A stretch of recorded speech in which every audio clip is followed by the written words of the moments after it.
I think most music creators intuitively know that something's not quite right with the music industry. Sometimes it's hard to put our finger on exactly what that is, but clearly things are not working for a lot of artists. The Recording Academy is the only advocacy group for music creators. We fight for royalties, for rights, for musicians, songwriters, recording engineers, producers, to get money that they deserve that they're not being paid right now. There is, I believe the figure is $100 million of performance royalties which are being withheld from American artists because the countries in which they're being generated do not get paid when their artist's music is played over here. So when you look at the big picture, you see there is such inequity sort of across the board. Other platforms pay.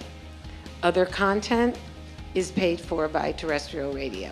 Other countries pay a performance right. Well, I'm up from Washington, and I know that a lot of people kind of write off Washington, and I guess it was important for me to come up because I know that what happens in Congress affects every musician, every songwriter, every performer here, and I know how much that matters and how much it means to the lives they're trying to build and what they're trying to do.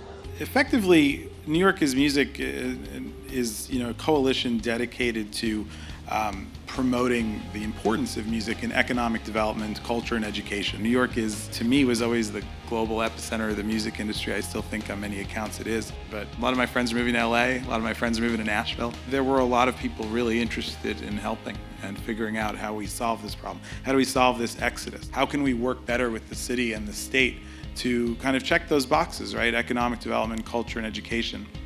So what we did was we put a coalition together of what is now over 200 organizations across the state. Tony Visconti said something he said a lot of amazing things, but one of the things he said was about what David Bowie said years and years and years ago, that at some point you're going to turn on a faucet and music is just going to pour out. That's basically where we are right now. So it's important for any artist, any musician, any person who is a creator to educate, read. There's so much information online. Well, I think people have to remember that no matter how much the business has changed, the music business is not ending. It has changed radically, but people will always need music. I always say that music is a primal need. It's like food and air and water. People will always need music, so there will always be a need for people to keep creating. So artists need to be aware of how the law protects them, take advantage of the laws that do protect them, and change the laws that don't.